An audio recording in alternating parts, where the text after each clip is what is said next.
Yes, greetings, Good family. evening. Good Greetings. evening. Greetings, greetings. Yes. Um, Greetings. yes. This evening, we'll be talking. Tim is the co-host of the event tonight. We'll be talking to DJ DSL. DSL, a former a Nuwabian. He has moved into the African spirituality. He's an author, a writer of a few books, and tonight we'll interview him about how he started and what have him to move into the African spirituality. So, Brother Tim can introduce himself. Yes, yes. Greetings, family. My name is Oluwarotimi Adeyemi Akinwumi. God stay with me. So basically, right here, my mother is from Yoruba land and Benin, um, and father is a Bayesian. But I have so much information in being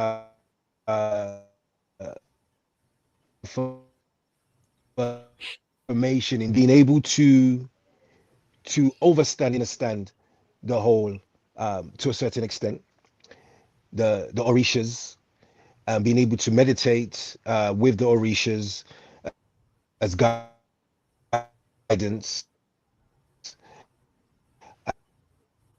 and brother DJ SL, DJ Yeah, happened there. Look like it's yeah, yeah, yeah, yeah. we went. Yes, we're still Cracking, there. it's cracking up a bit. It's cutting up a Yes, bit. Yeah, it's cracking up a bit. yeah. Yes, talk to us, sir. Talk to us about the Right. So, University of Yoruba Yoruba Nation. Yeah, co- yeah. I'm co-founder of University of Yoruba Nation. It's really like a think tank and social outreach coming off the back of the Zulu Nation. We're formerly Zulu Nation as well as Nubian Nation, going through the late 80s and 90s, and obviously after following the fall of the Zulu Nation for obvious reasons that we won't go Mm, into. Obviously, the scandal which happened, but we wanted to carry mhm, on the good work that the Zulu Nation was doing. Because the Zulu Nation was very influential, particularly in the music industry. So we wanted to juxtapose mm, the music with the entertainment together with culture and spirituality as a way, as a vehicle to mm, reach particularly young people and people from different mhm, backgrounds and just bringing people together. That's what it is. And really, it's our job to enlighten the human race, especially a time like this where you can see what's going on in the world. There's no more necessity for this high spiritual consciousness that we have in abundance to share with the rest of the world. mm, Because the world is lost, as we can hmm, see that even in health. You look at mm, health, what Dr. Sebi's mm, done, is the work that Dr. Sebi done, established, has lived on, and now people from the mainstream or um, dominant culture, now they want to know mm, about parasite cleanses and hmm, alternative health and herbal remedies and holistic health mm, stuff that we were brought up with. Back home they talk about boiling roots. This is what we were brought up with, and we didn't mhm, really take it seriously as children. But now this mm, stuff is really, it works mm. as opposed as an alternative to the pharmaceuticals, which are toxic. You Of know. course, So yeah, of it's course. so much. So yeah, particularly the vehicle is music and entertainment, particularly dance music, and spreading the knowledge through that. That's what we learned from Bambata, obviously with the Zulu Nation, and we're just carrying on the work. That's it. Amazing, Mm. amazing. Yash, brother Yash, you wanna chime in here? Yes. I want to know about the genesis, Yeah. where you came from, and what drew you to the African spirituality. Because as you told me, you was formerly a Nuwabian, I'm a uh, student of yeah, a I'm a student student of Dr. Kazio. I'm a student of the master teacher, yeah. So as a student of the master teacher, through the Nubian Nation. That's where we come through the Nubian Nation in the 90s, student master teacher. Obviously, we've grown and evolved through our information, and we've just, you could say, diverted or evolved into African spirituality. That's something that was always there, the back burner. Obviously, my father's from Abeokuta, Yoruba land, so it's something that was there. Always knew about it, but I didn't really know about the religious side of it. It was more the culture. We knew about the culture. The language was always there. Even though I don't speak Yoruba, but the language and the culture was always there. But the religion or the spirituality, I should say, was always something that is discouraged. It's discouraged unless you priesthood, or if you're initiated, you have to be initiated. It's not something that you play with and just. It's not like Western religion. It's or Middle Eastern religion, which has been bastardized. With the Ifa, you have to be initiated. It's not something that anybody can just pick up. It's always been like that. If we trace it all the way back to ancient Kemet, it's only the priest class and the ruling class, even the kings, they were not allowed to touch certain things. It's for the priests. So that's something which is pervasive in the culture. So it's not for children. Growing up is not something that is about. So I grew up in some of the Muslim faith, Islamic faith, and then I came across Dr. Malachi York's books, and obviously it answered a lot of questions. His books answered a lot of questions. So my genesis would be pre-Dr. York. My genesis would be Afrocentric teachings, what they call Afrocentrism. I got into that early because obviously growing up as African in London wasn't cool back then. So you get called African bubble and stuff like that. But I was somebody that a white kid called me Kunta Kinte one time, and I was really offended by that.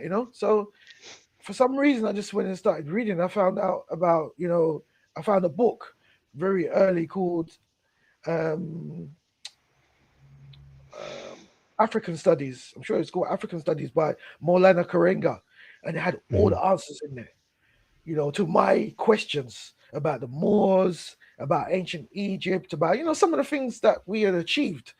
And I said, oh, so I'm a king. Because I didn't like that what they were teaching us at school, history. Oh, you're a slave through roots, and that's your history. You know what I mean? So I wanted to know more. So I started on the journey very early, like secondary school.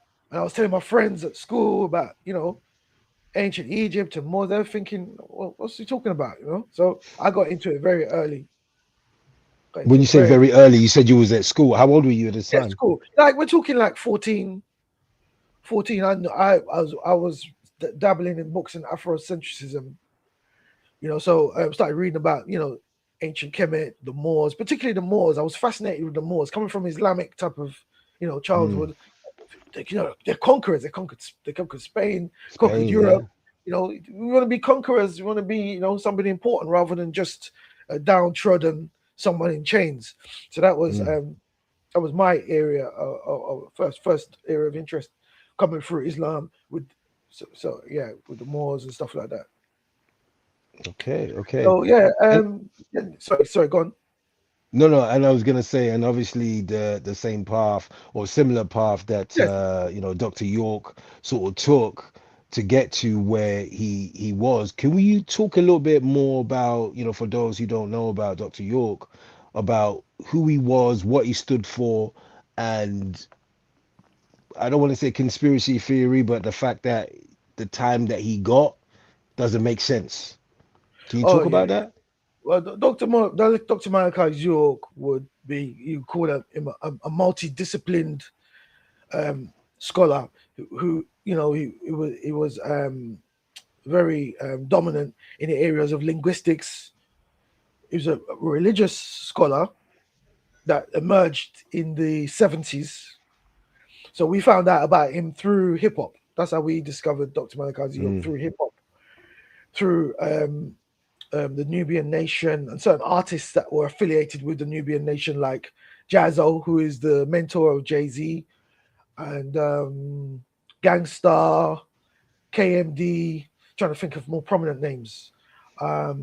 Public Enemy were giving props, but they were more Nation of Islam. So there was the two groups. The two groups which are prominent was Nubian Nation and of course the Nation of Islam under Minister Farrakhan, and they were making big impacts in hip hop back then. So that's the era that we came through. Obviously, being b-boys into hip hop, we came across Dr. York's teachings. But as I said, I was into Afrocentric and Islam and Afrocentric, like that mixture of that. That's what I was into. Already, I was already practicing Islam and with an Afrocentric slant to it. And then this brother came along with a book one day, and he answered.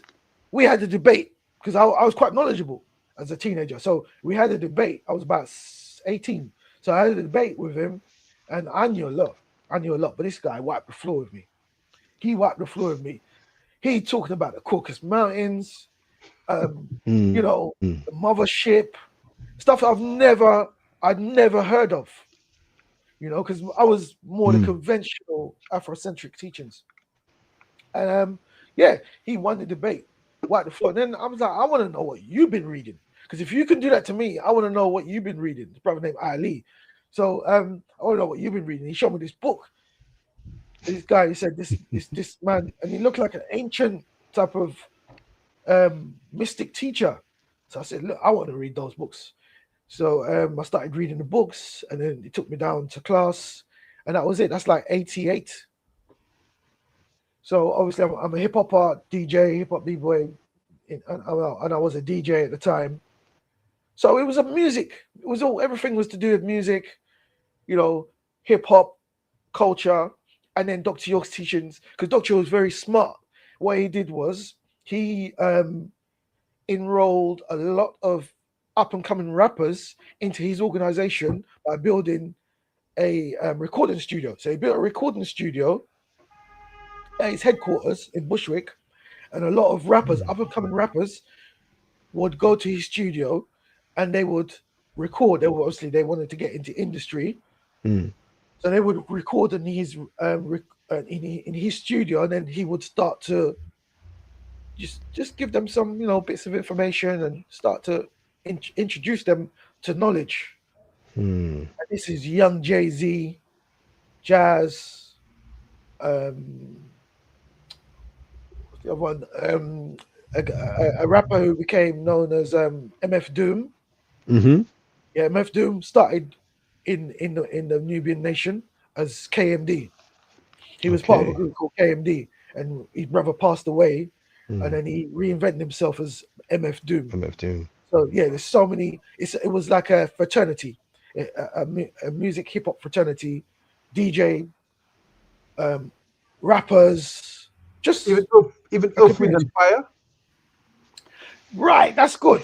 See, we didn't know at the time that Dr. York had done the same thing to the previous generation. He had indoctrinated the previous generation. So where we came across his teachings in the 90s, he had already had a massive impact with artists during the late 60s and 70s, because his whole thing is music.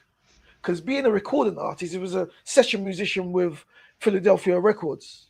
So being a session musician with Philadelphia Records, he was able to meet a lot of artists, the OJs, Teddy Pendergrass. These are his friends, contemporaries. So he started to spread that information amongst the musicians. And then he had a massive impact in the 70s. So if you look at the record covers in the 70s, like Earth, Wind and Fire, they've got like the mothership and spaceships and spirituality, chakras. That's all through Dr. York. Going back all the way to the 1950s with Sun Ra. Because Sun Ra, Sun Ra. Some people disagree, but from my research, he's definitely influenced by Sun Ra. Sun Ra is the blueprint. Sun Ra was talking about space is the place, looking at space as a place of the black man and black woman's future destination, space. And that sounds crazy, saying I can use to space, but it's no different from what Christians are saying about the rapture, being taken up by the rapture. It's no different. It's a form of spirituality. So he used ufology as a form of spirituality. Right. So where the Christians are saying, "Oh, we're taken up by the rapture by some spirit," Sun Ra was saying, "No, the brothers from the Galactic Brothers are coming to get us." And now NASA have revealed that a lot of these UFOs, there's black men coming out of those ships. There's 10 foot, 7 foot black beings coming out of the ship. So this is common knowledge now. It's common knowledge now. But Sun Ra So was talking about that. Sorry, just final point. Sun Ra was yeah. talking about that in the 1950s, Wow. and he happened to be a cousin of Elijah Muhammad, the Honorable Elijah Muhammad. He's their Oh cousins. wow.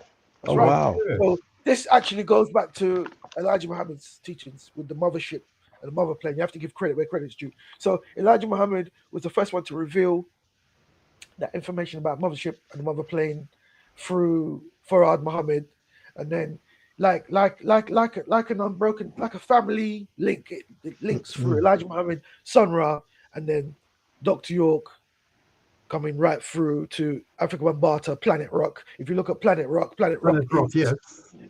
as cosmic anthem.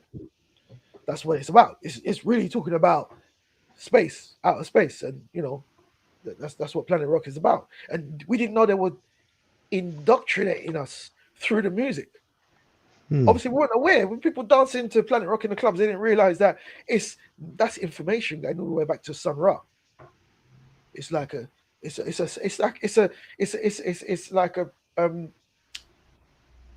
spiritual tradition.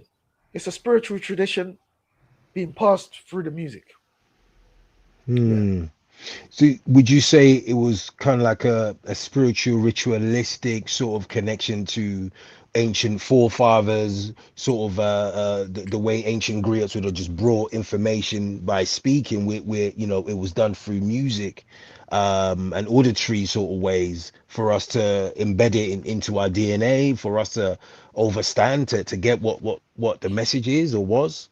100%. That's exactly Wow. how the knowledge is disseminated Wow. through the music, through the lyrics, through the poetry, lost poets. These are the modern day griots, the rappers. So these master teachers, like Dr. Malakazi York, like Sun Ra, like Elijah Muhammad, they spread the information, even though Elijah Muhammad wasn't really into music, but it still became popular culture. So they spread the knowledge and it got in through the music, and then the musicians then passed it to the public through the record covers. It's a form of like spreading knowledge. So when you look at those record covers, it makes you think, wow, what's this about? And then you start to become more curious and more curious. And then obviously it was reborn in the 90s through the hip hop. That Earth, Wind and Fire and P-Funk with Funkadelic, the mothership, the stuff that they were talking about. Africa Bambaataa picked up the baton with that and obviously passed it on to the hip hop generation, which is my generation. Wow. One of the things I recall for sure is Malachi Zadok mentioned something many years ago about planet Nibiru. Oh my gosh, why are you in my head, Yash? Wait, there was a question I was gonna say, but like, please talk about Nibiru, the planet X, the 10th planet. Talk about Nibiru, please. Yeah, so Nibiru is said to be the right. Let me get this right. It's a planetoid. A planetoid, right? So there's a fleet of ships. It's a ship. Like in Star Wars, where you see the Death Star. Just cast your mind on that. It's a planet ship or planetoid. Yeah. Okay. And there's a fleet of them. It's not just one. There's a fleet of Nibirus. So the one that came into our galaxy, the Anunnaki were able to travel into our galaxy via the planet ship Nibiru. But it's a planet with an atmosphere. It's a ship. So this is how advanced their technology is. So they were able to travel by a ship, which is a planet. So you know what? Like it is absolutely deep. Like within my sort of within my meditation and my writings and whatnot, I had this not even an idea, almost like a download for me, where when we're looking at like the Christian Bible, or at least just the Bible, when it talks about Noah, Yep. and this bit when it talks about it being, this ark, this ship, we always, or at least the way the Christian authors have written it, in a sense, as written it is like there were ships that was on sea in water. Mm, Like, I do remember in, I think, the beginning where Dr. York says something about what if they were actually flying ships, mm, and not necessarily ships that we see in the water. right. Is this the same thing that we're talking about? Could Noah have been part of, the Nibiru, the Nibiru fleet, as it were? Noah would had so Noah's real name is Utnapishtim. That's his name. That Hmm. Noah is a corruption. His real name is Utnapishtim or Octopus, yes. Zayasudra. Yeah. Right, Or what was the last name? Zayasudra. Saya Sudra. Okay. Zayasudra from Zaya the. Sudra. So we're talking about the culture that Noah lived in would have been the Sumerian culture Of course. or pre-Sumerian culture. Hmm. So Hmm. each one of these prophets, they live in a certain cultural era. So Jesus lived in the Roman Hebrew Of era. course. Hmm. Moses lived in the Egyptian era, so that we can Hmm. get some perspective. Yeah, Yes. Abraham would have been Babylonian, um, Assyrian Okay. era. Okay. So Noah would have Noah would have been around during the pre-Sumerian era, Mm. during the time of the so-called Anunnaki, because they were supposed to have come here, um, but probably about 25,000 years ago. Mm. Oh, before that, in fact, about 50,000 years ago, they arrived. No, longer than that, even. Yeah. So, but let's just give it some kind of context. So, about 50,000 years Hmm. ago, they're known to have come here and bred the primitive Homo sapien. hominid, Hmm. primitive Hominid, yeah, hominid, right? Hmm. With their DNA, they fuse their Mm. DNA with the primitive hominid to create Homo sapien. That's why you've got that genetic jump from. Hmm. It's like a missing link. So you've got Yeah. you've got the Homo erectus, Hmm. and then there's a sudden jump. There's a genetic jump to Homo sapien. Hmm. Right, it's all to do with brain capacity as well. So the Mm. brain capacity increases from the Homo erectus to Homo sapiens, a massive jump, Hmm. intellectual Hmm. jump, because Homo sapien means intelligent man. So Mm. for some reason we got a massive intellectual jump from basically being like a primitive hominid Hmm. to what we are basically now. So what Mm. the theory is that these beings came down and infused their DNA, and Hmm. basically we're hybrid. So we're Yes. a hybrid. We are what we would be a Anunnaki human Hybrid. hybrid. That's Mm. what Homo sapien is. That's what Africans are, because Mm. Africans are the purest strain, or black people, the purest strain of that Anunnaki hybrid fusion. Yeah, because a few Okay. years ago, I looked Hmm. at an interview done by the lady that runs Project Camelot. Yeah. And she was interviewing, and she was being interviewed, and she was talking to a general. And he was saying that he was, I think a 10 or 11th clearance general in the US. And and then he was talking to, and she was talking to him, and he was saying that they saw some beings. They was 10, 12 feet tall. Yeah. And then she asked him, what was it looking like? And he said there was black. She asked him, do you mean black like us? He said, no, there was black. And he said, what do you mean? And he said, black, black, black. Mm. And then He said they look like African Americans. they look like African Americans. Yes. Oh, you Yeah, saw it. that's right. And Yeah. then and then he said they had ammunition that you don't have on the Never planet at seen. all. And she was explaining. So as you mentioned what you mentioned there, And um, sorry to cut you. The most important part of that interaction, he said they look like they'd never been conquered. Yes. So you're looking at a people that's never been conquered. You're looking at us that's never been conquered.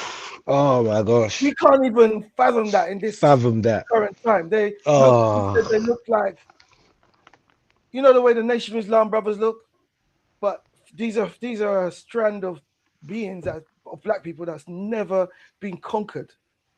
And the weapons they came in, and they had ancient Egyptian insignia on their he said that. Yeah. ancient Egyptian insignia. So yeah, that's it. Wow. Yes. So Malachi Zadok is somebody that had some information, Yes. and today you would hear on the lame stream, they're talking about Project Nibiru, Nibiru, and they call it Planet X, and Malachi Zadok spoke about it for many years. So who knows? He's in prison because of his knowledge. I believe so. I believe so. Yeah. Well, it must be because he's in prison. I'll just give you a quick story. During the trial, one of the exhibits of evidence that they used, like, you know, when in court they say exhibit, one of the exhibits that they passed around the courtroom was the holy tablets. That was part of their trial evidence. That's evidence. That's part of the evidence against him. Nobody talks about that. The holy tablets used, and it was passed around, and the white people's gasp. They're looking at it and gasping, like, "What's this?" With terror, they were terrified. Their faces were terrified. But the holy tablets, were passed around the court as an exhibit of evidence against him for a RICO trial. So what is on trial? The teaching. Of course, the knowledge. That's right. It's the teachings that are on trial. That's why it was entered into as an exhibit of evidence against him in the trial. It's the teachings that are on trial. That's what was on trial. So to understand this, so he was a Mason, is that correct? Yeah, he studied masonry. He's been through all those studied schools. Masonry. Yeah. He studied masonry, Islam, Shriner, Christianity, Islam. Yeah, as much as Buddhism. He studied under a lot of the great masters, spiritual masters in Buddhism, Islam.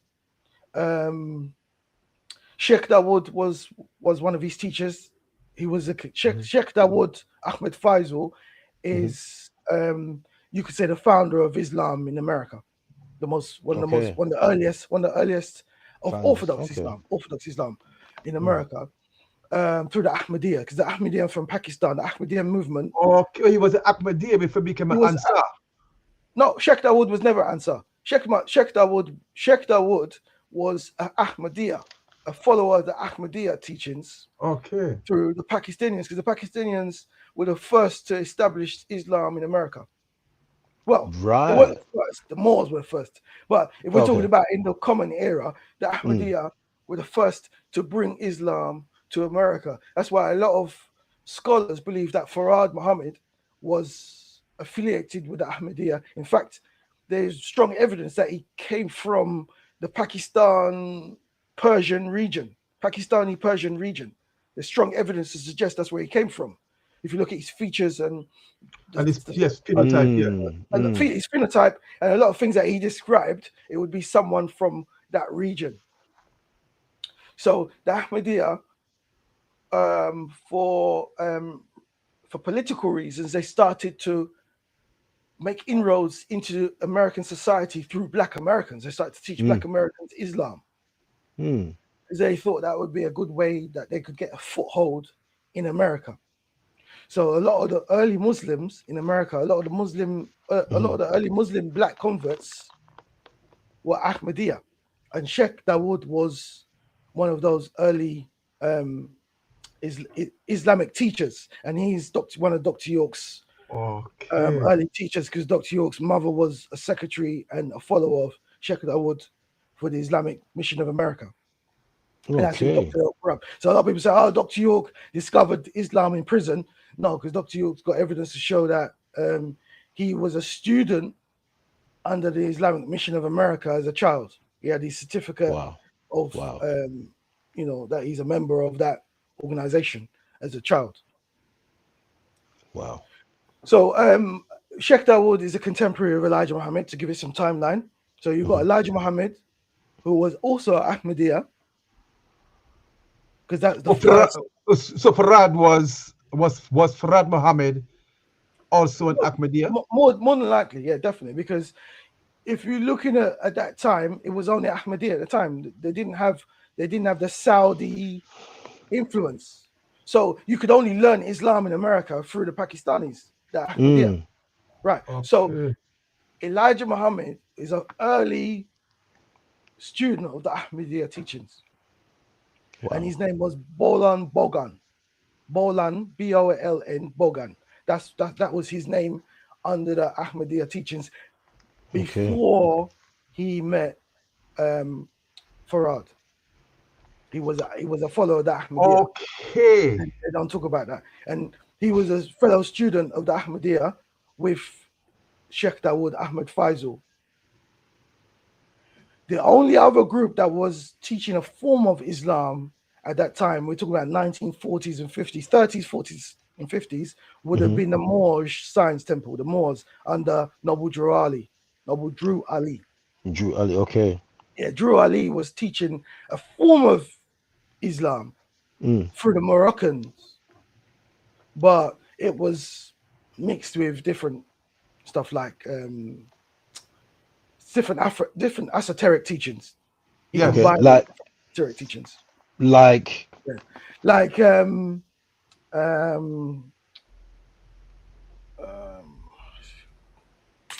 It'll come back to me, but no problem.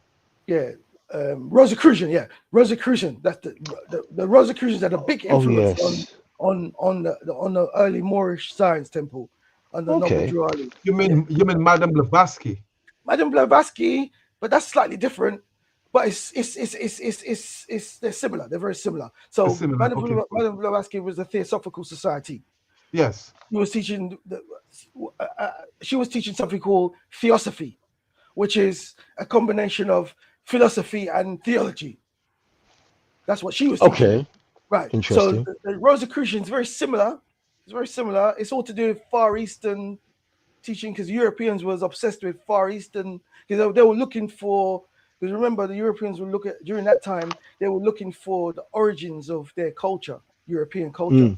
And they could trace it back to Tibet, India, obviously Indians, Asians, Caucasians, so they're related. So they were tracing, they were trying to trace their origin on the planet, and they trace it back to Tibet, and that's to do with the Nazis as well, because the Nazis were trying to find what's the root seed of the Aryan man.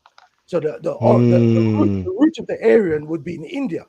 The original Aryans, Indians, couple kind of people. So the Nazis sent out expeditions to Tibet and into India to find, they were trying to find the origins of the Aryans.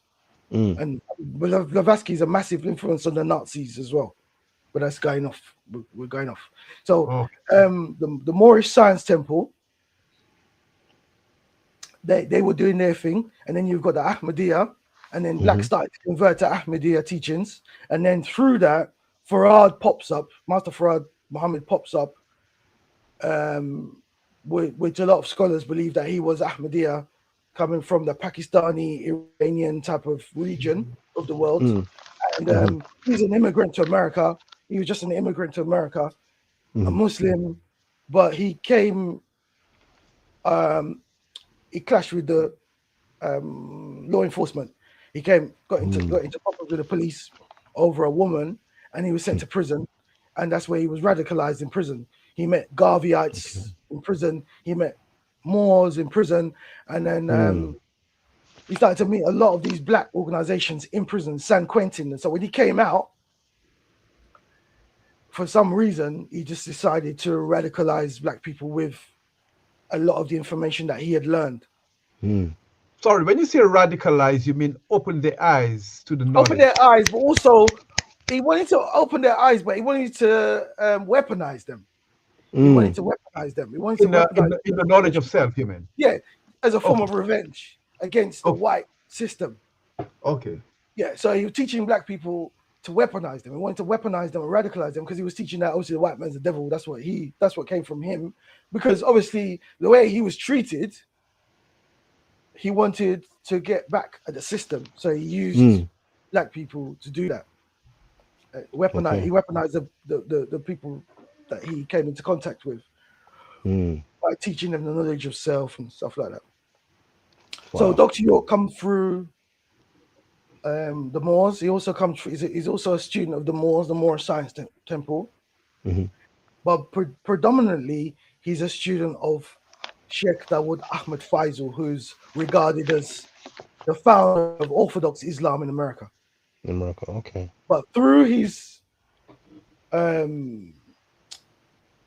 father in Sudan, or his Sudanese connections. Let's just say his Sudanese connections. Okay. Through his Sudanese connections, Dr. York was also he also learned about the Mahdiya form of Islam, which is a Sudanese sect that's also called Ansar Islam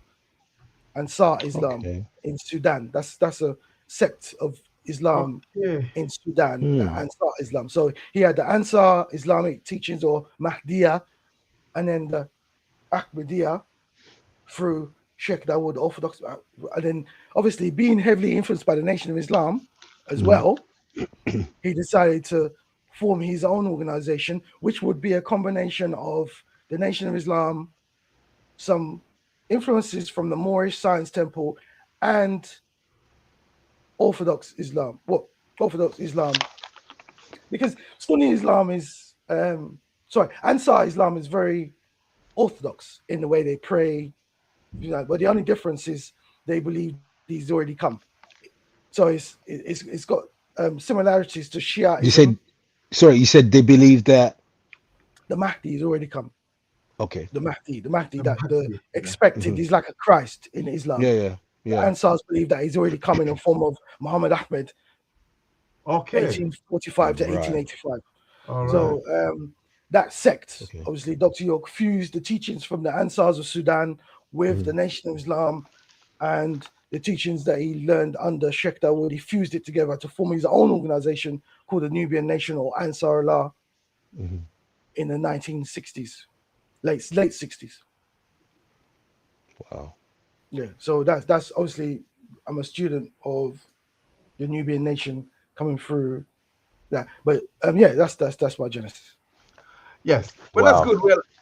Well, I mean, very interesting. I guess we could talk a lot about Malachi Zadok, but because you have, like Malachi Zadok say, all of us should in a nutshell, we should expand, and to other things other than what he teaches students. So I guess you have answered to that, and you have started off an organization, because I could see on your status there that you have two statues in your profile. Can you can you explain more about it? I guess Brother Timmy will be able to ask you more questions, because I can't see those pictures properly, but yeah. Okay. Yeah, he has those. It's figurines. They're like, it's like a futuristic type of image, but they're Yoruba figurines. Yoruba figurines. They're Yoruba figurines. They're like figurines, carvings. Okay. Yeah. Of any particular sort of deities or orishas, or is it just? It's like a general, not any, no particular orisha. Just like a general thing. So, Okay.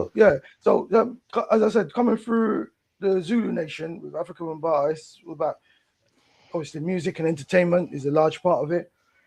So obviously, I've evolved being of Yoruba parentage. I looked at the landscape after Malachi's imprisonment. I looked at the landscape. You had Nwabu. The teachings were Nwabu at the time, but Nwabu is a. I look at Nwabu or Dr. York's teachings as a. How can I explain. A A stepping formula. stone. Now look at it as a formula. A formula. Look at Okay. it as a formula. So if you apply that formula to anything, you should get the right answers. It's a formula. So if you take Nawabu, right knowledge, and you apply it to, for example, when the Muslims say, "Oh, don't eat pork," they don't explain why. They say, "Oh, well, it's unclean." Okay, fair enough. It's unclean. It's spiritually bad, and they'll give you some kind of fairy tale about, oh, there's jinns in it and things like that. What Nawabu does is says, no, you don't eat it because it's got the tapeworm. Scientific formula. The scientific reason for not eating pork is because of the tapeworm. Simple. The tapeworm will, fill your gut with impurities, and that is a scientific reason why why we don't eat pork. Not Makes sense. because pigs are evil. And if we want to get even deeper about pork, if pigs are bred on vegetables and fruits for several generations, they would technically be okay to eat. The only reason why the pig is no good to eat because it feeds on filth. That's right. Pigs are fed on filth, so they internalized filth. But if you look at the origin of the pig, that's why another reason why we don't eat the pig, because the origin of the pig is said to have been a hybridized creature. It's not an original creature. It's a hybridized creature. This is what the teachings go back to Honorable Elijah Muhammad, that the pig is a fusion of the rat, the cat, and the dog. The rodent, the feline, and the whatever name there is for a dog. So that's what its origin is. It was bred to clean up filth and dead carcasses. That's the pig's origin. So really, no matter what it's fed, it's still a disgusting. Wow. Yeah. So what's the thing with the hog and the pig? Are they not related? Is that not the wild boar? The wild boar? When it was bred apparently in ancient Egypt by Abraham. Abraham's supposed to have Abraham needed a creature to take up to the Caucasus Mountains to clean up the Caucasus Mountains. So the Egyptian priests bred this creature that he could take with him. It basically just to clean up an environment, a diseased environment. So the first manifestation was the wild boar. But it was too unruly. It was wild. Because if you look at rats, they're feral. The rat is a feral creature. And dogs are quite wild as well. So when you bred them together, it was something that wouldn't be controlled. It couldn't be controlled. So to domesticate it, they weakened the genes of the wild boar and then bred the pig. So the pig was bred from the wild boar. The first creation was the hog or the wild boar, and then out of that it was weakened and rebred into the pig. It's just genetic breeding. It's what farmers do it all the time. Just crossbreeding, run through crossbreeding. Yeah. It's a process called crossbreeding, which farmers do all the time. When you want to weaken, you could either weaken the strain or strengthen it. So wow. That's an example. So it's a science. Getting back to the point, it's a scientific formula. So if you apply that formula, you come to a result. So I came to the conclusion that we need to apply right knowledge to African spirituality. We've been through the Islam, we've been through the Judaism, we've been through the Egyptology or chematology. So what about West African, particularly because I'm West African? I was curious, being West African descent, Yoruba descent. I was curious to know what is the truth of the Yoruba. Yeah. I want to know the truth of the Yoruba. So I started researching Yoruba. Yeah, I started researching Yoruba, and I applied that Nawabu formula, that scientific formula, to it. And then the answer I came up with is that Yoruba is not even the origin. You have to go back to Igbo. Igbo is the origin. Yeah, because the Igbo and the Yoruba, they're related.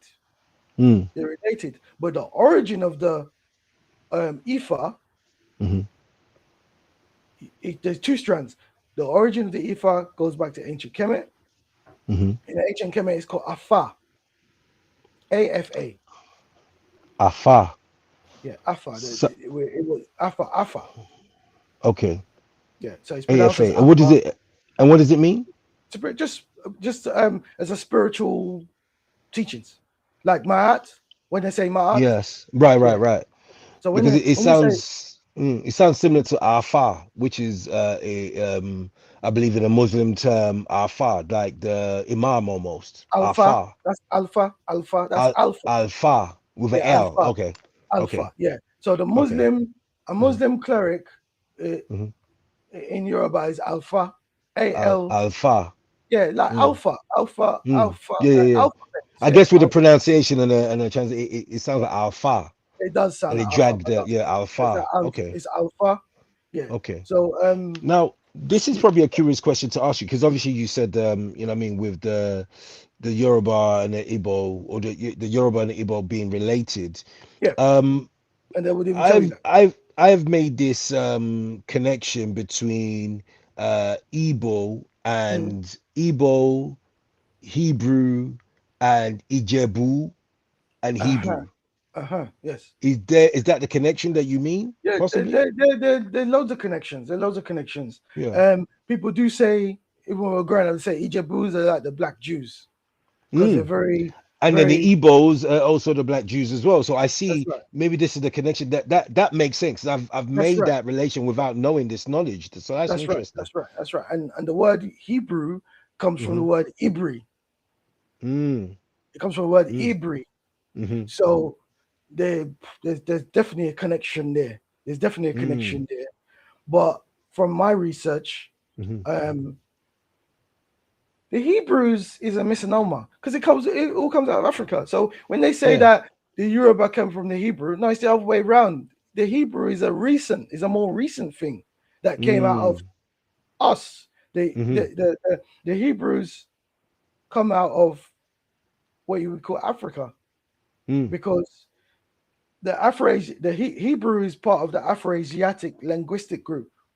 Right. Yeah. So Hebrew comes out of Afro-Asiatic. Hebrew and Arabic come out of Afro-Asiatic. Mm. Afro-Asiatic is the parent of the Semitic languages. Semitic Right. Okay. languages. And Afro-Asiatic comes out of the Sahara.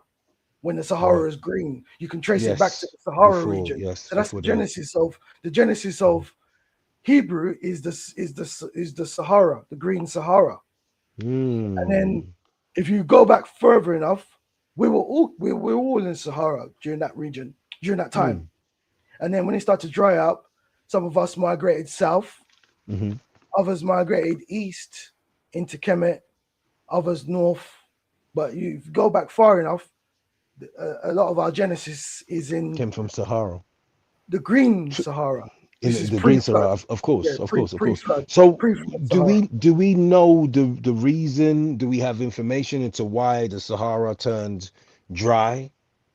Because That's a good question. I've heard about this before. Climate Yeah. change is one of them Mm, reasons. Some mm, people even say the Sahara is nuked, but there's so much, there's so much out there. wow. Because yeah, Mm, that region, that if you look at the whole region, but if we're going to be realistic, if you mm-hmm, look at the Sahara and look at mm-hmm, the Arabian desert, they're all mm-hmm, in the same latitude. So right. that's some kind of global warming or Mm, climate change has affected mm, that region. Has affected that region. But mm. there are some um like extreme scholars that say that area is nuked, and that's a result of nuclear fallout. Why it is like that? And you talking in what time period? Oh, this is thousands of years ago because Yeah.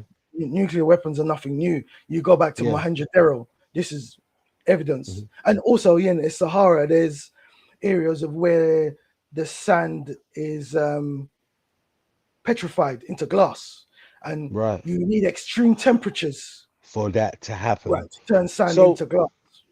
this is a very far out sort of thought process I'm about to Yeah, bring out it's here. all far out, isn't it? No, absolutely. Like, okay, now this is because I'm looking at sort of the whole ideology of the Sahara. Obviously, it being green, what it was like before, and obviously the nuclear weapon, whichever way, what what kind of nuclear weapon would have sort of changed it into into the place that it is now. Is there a possibility that when we are talking about the term has just literally come out of my mind. In terms of a place, a sunken place where, almost like quicksand. Mm. Um, is there a possibility that what's the name of the place that got sunk apparently got sunken in water? Atlantis. Atlantis. Is there a Yeah. possibility that it's actually sunken? That when we're talking about a sea, we're possibly looking at the wrong place, or where Atlantis could have been, or Well, is this? there's the Rashad structure. There's a Rashad structure in Morocco. Mhm. I believe it's And called. explain to what the Rashad structure is, The please. Rashad structure is a circular structure you can see from outer space, Hmm. which is obviously it's the remains of something because Atlantis was Mm, supposed to be a circular construction. interesting. That's what Plato described it Interesting. as Interesting. concentric rings. It Mm, was concentric rings, like a ring structure. mm, That's what Plato described it as.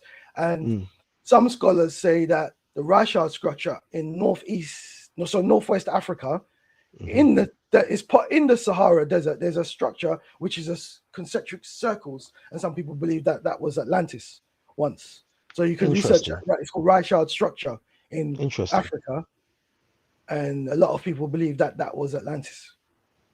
Very interesting. And Yeah, again, this is something that is very new to me, and it just came to me where I'm yeah, just thinking, like, is that possibility there? This is something I'm definitely going to research. Thank you so much yeah. Rashad for structure. bringing So that. yeah, Can you spell it for me? yeah. Rashad. Russia. Let me look online. So Oh, sure, sure. yeah, um, I mean, we could probably do it later as well, like in a yeah, minute. yeah, no, But yeah, yeah. yeah. That's definitely interesting. Also, so that means they because it just feels like there are definitely structures underneath that, underneath the Sahara, and exactly the way it used to be, it being green and this nuclear sort of weapon kind of thing.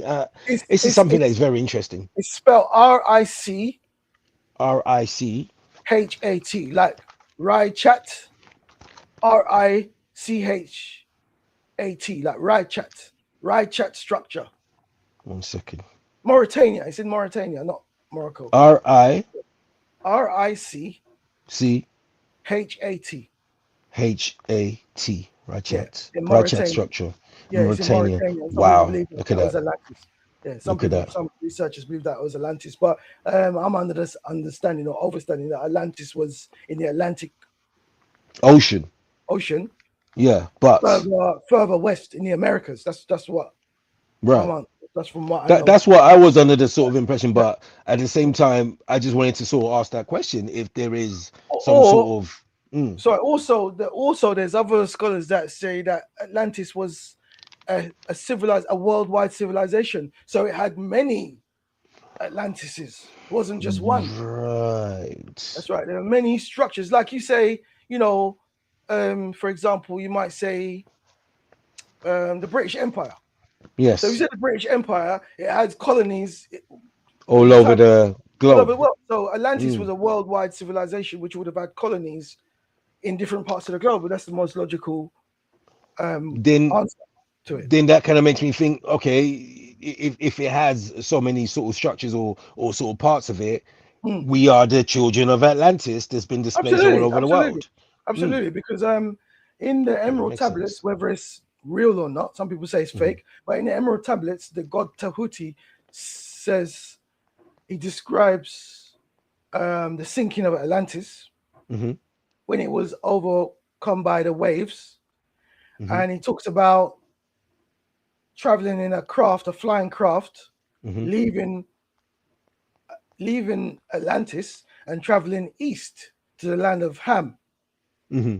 That's what he talks about. He talks about traveling to the land of Ham, which Hmm. is obviously Africa, to Hmm. re-establish the civilization. Because obviously the civilization was destroyed in the Americas, and there's a Hmm. strong evidence that the first civilization was in the Americas. and that I've heard it. I've heard of Egypt that quite often. is Yeah. a newer. Wow. That's a newer construction, Wow. or at Wow. least contemporaries.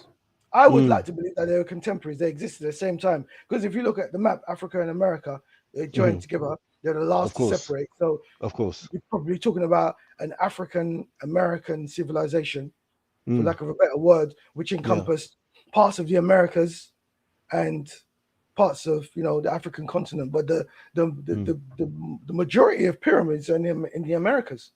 Mm. That's Yeah, where the because majority of vast there's been structures that there's kind of seemed like they've been sort of defaced slightly in the defaced, Americas and destroyed. stuff like that. And the colonizers, the European colonizers, destroyed a lot. They dismantled a lot, but it's still there. A lot of pyramid structures are still there. They call them mounds.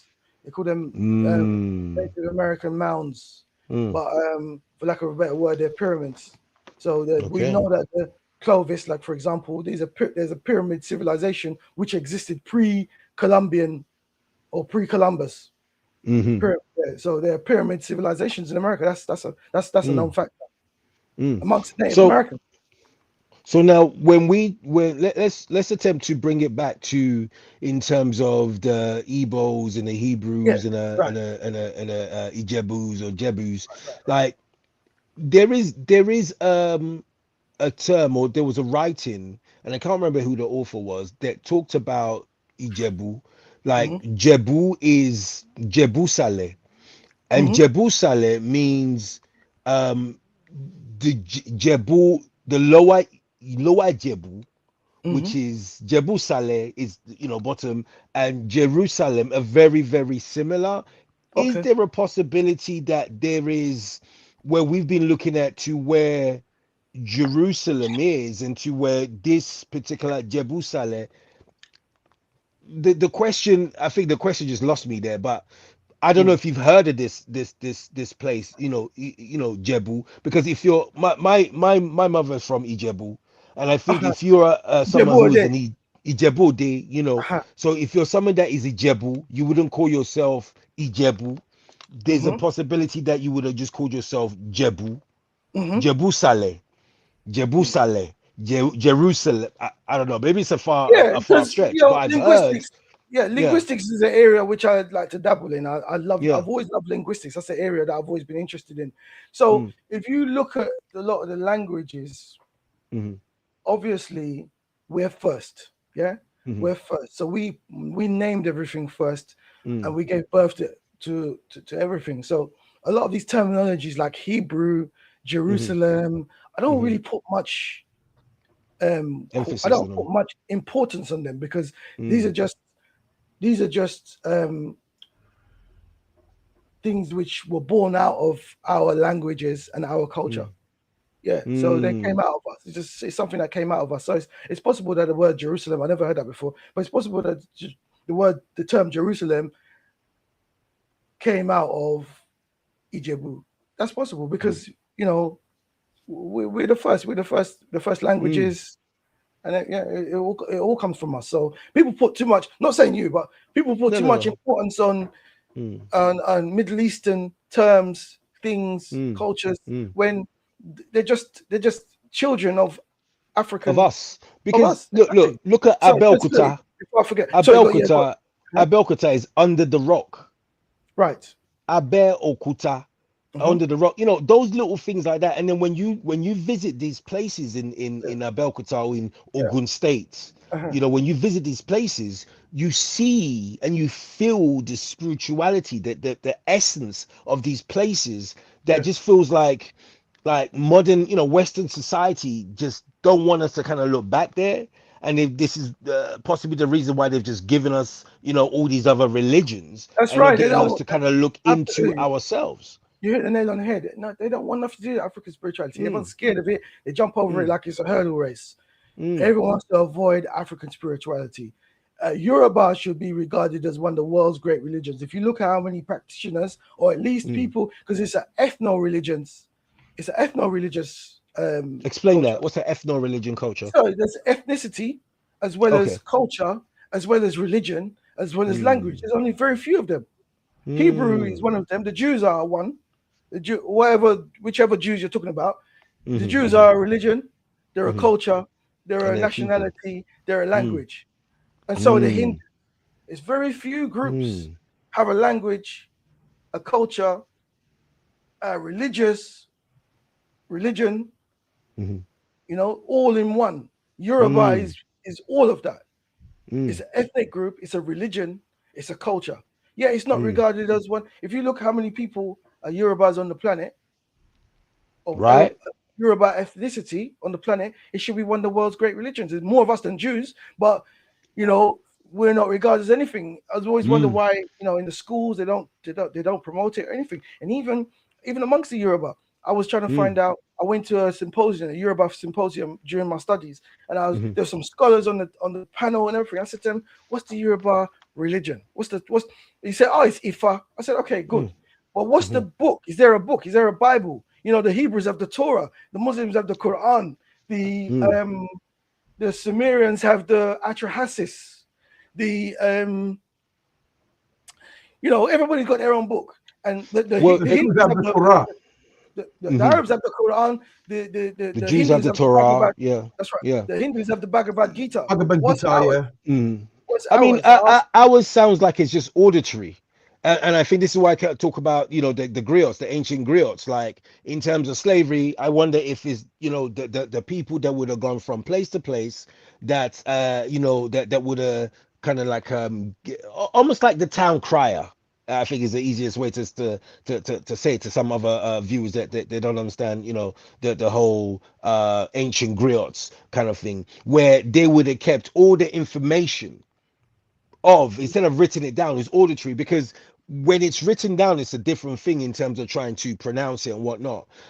In terms of I don't know, just a term like open sesame or something like that, I can almost just imagine it being a Yoruba tongue, because when you speak in Yoruba, Mm, those words are actualities of things becoming or happening, or almost like a not even a manifestation, a commandment mm, through the voice, auditory commandments. So yeah. I wonder if that's the reason why it's not necessarily written down, or is it the fact that this particular book has been stolen?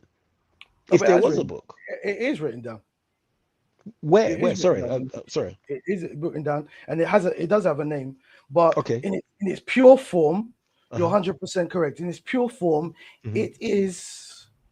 How can I explain? It's a series of binary codes in Okay. its pure Okay. form, and it's a series of binary codes which gave Uh-huh. birth to the computer binary codes when the Europeans went over Yes. there Yes. Yes. to Yes. explore Yes. what the priests were doing. So it's a form Mm-hmm. of Mm-hmm. binary Mm-hmm. codes.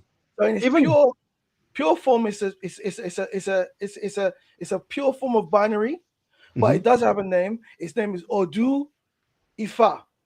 Okay. Okay. Okay. Okay. So Okay. I The couldn't get that divination and the okay.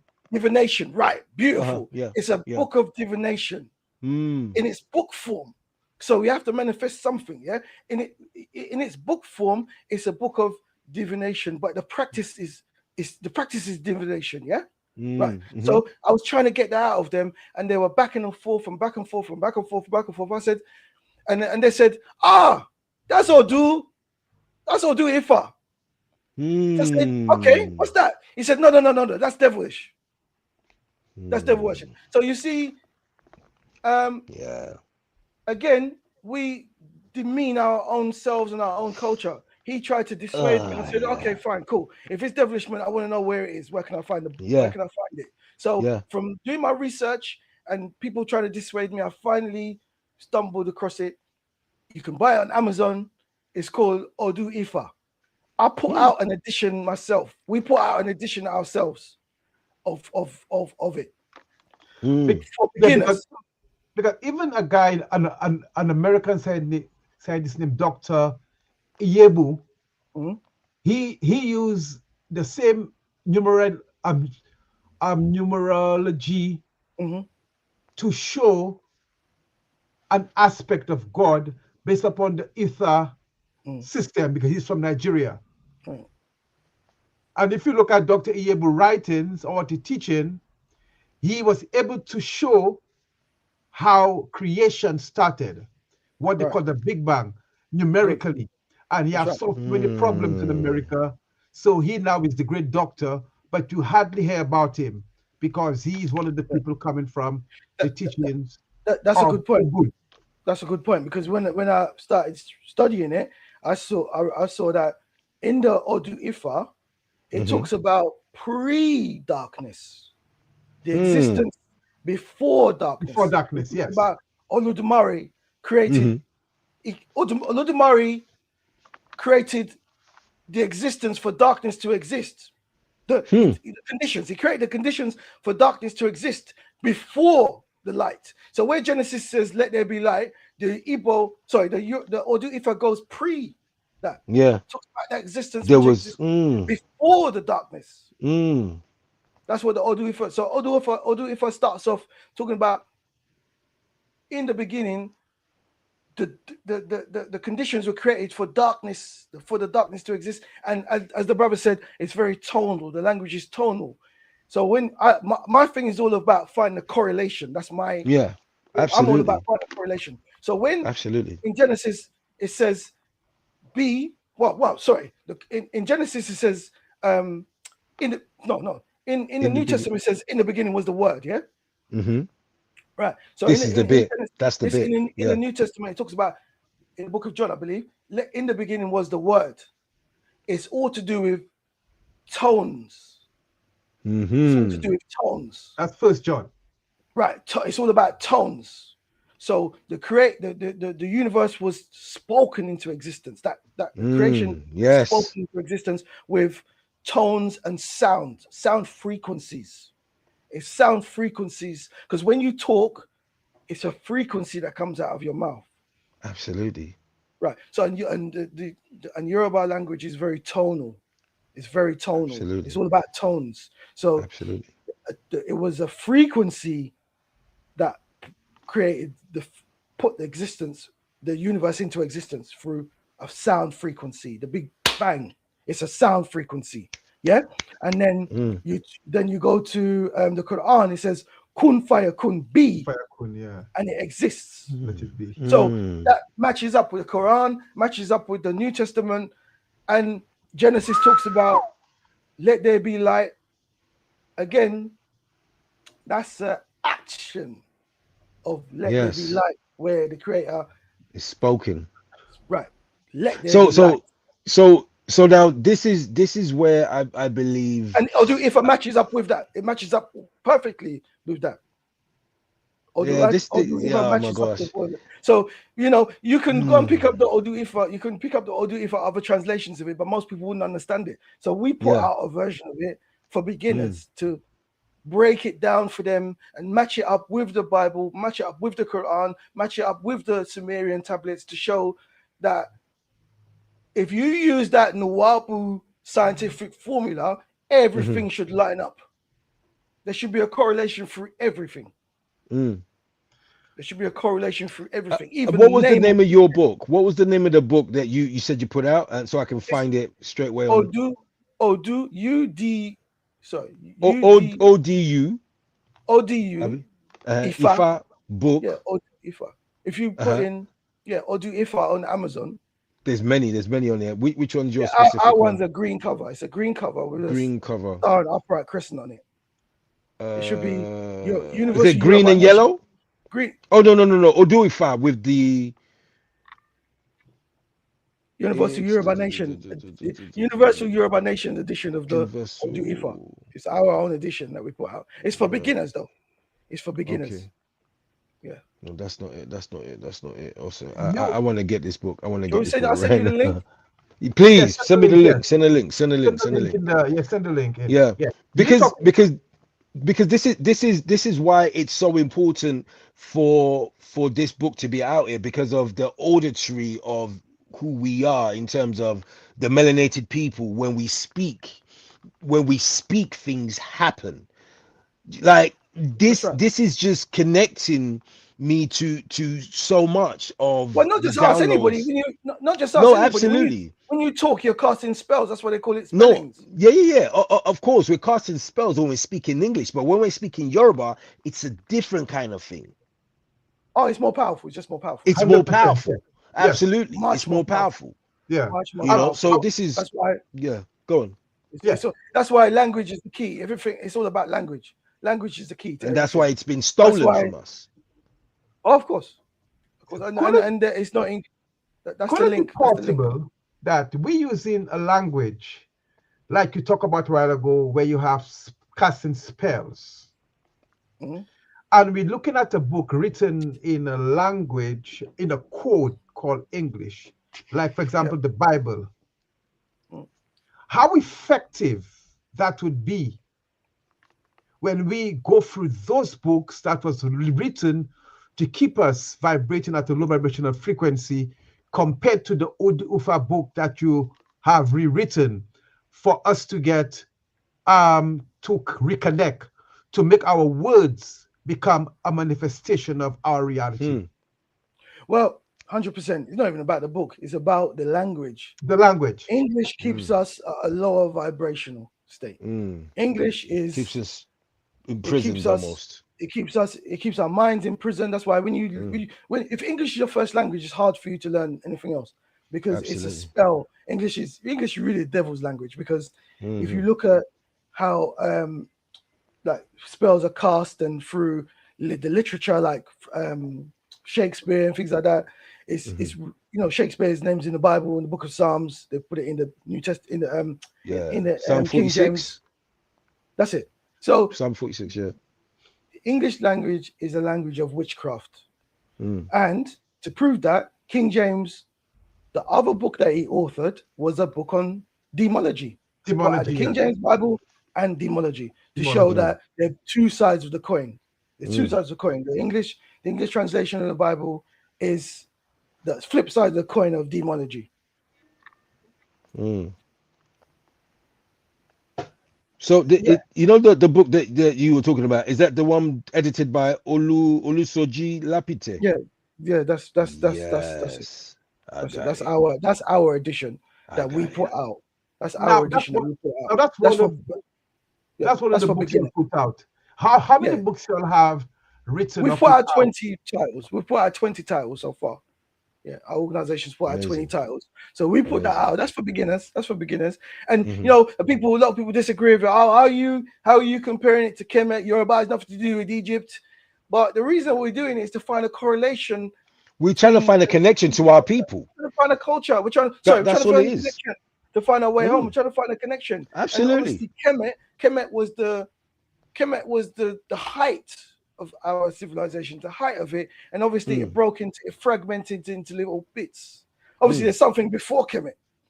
You could say Atlantis was the height of it, but for lack of a better word, on the African, blew ourselves up. African perspective, Kemet is the blueprint, and then you've got little fragments: Yoruba, Ashanti, Igbo. Even though they predate Kemet, because what they found is that pre-dynastic Egypt, their ancestors came from West Africa. They found that out now.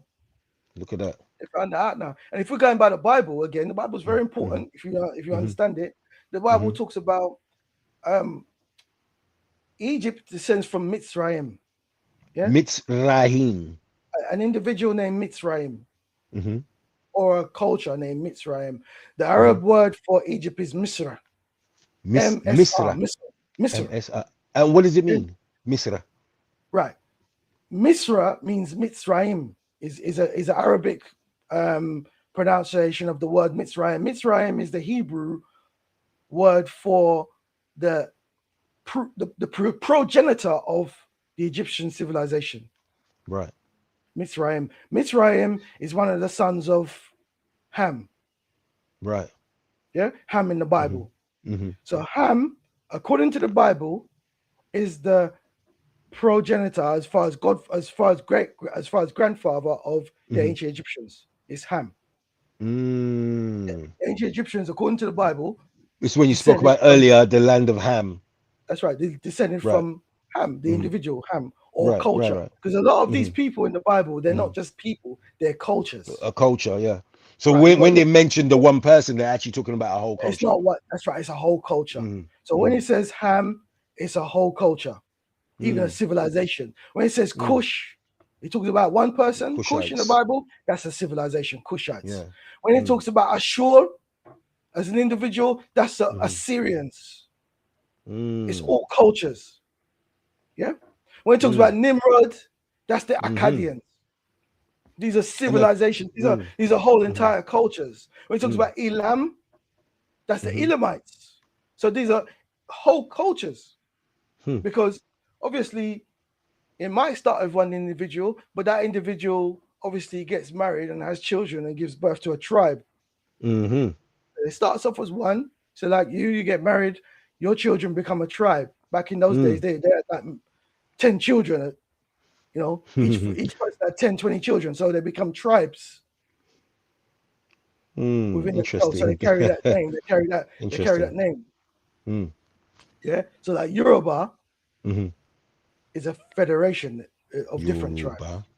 Yoruba is not just one tribe. It's a federation of different. It's an umbrella, but it's a federation. That's why people get confused. Yoruba is a umbrella term for a confederation of different tribes, or sub clans.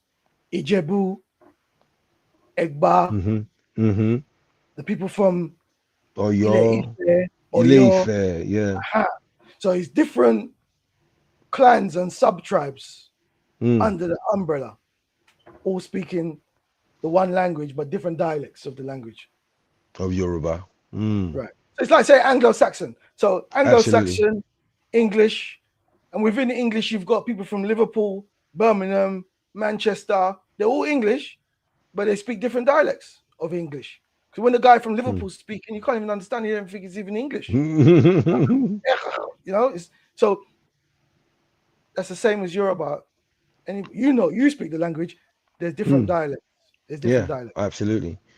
Even my mother speaks another dialect that's I think it sounds like more Egba, and the Egba it's Yoruba, but if I'm 100% correct, but she speaks another one because she's from, as I said, Ijebu, but there is another twang to the Yoruba when she speaks it that it's almost sounding very okay, see, I can't even do it. I can't even, you know what I mean? But it just sounds, you can hear the Yoruba in it, but you don't have to really listen. It's almost like an ancient Yoruba But formation of it.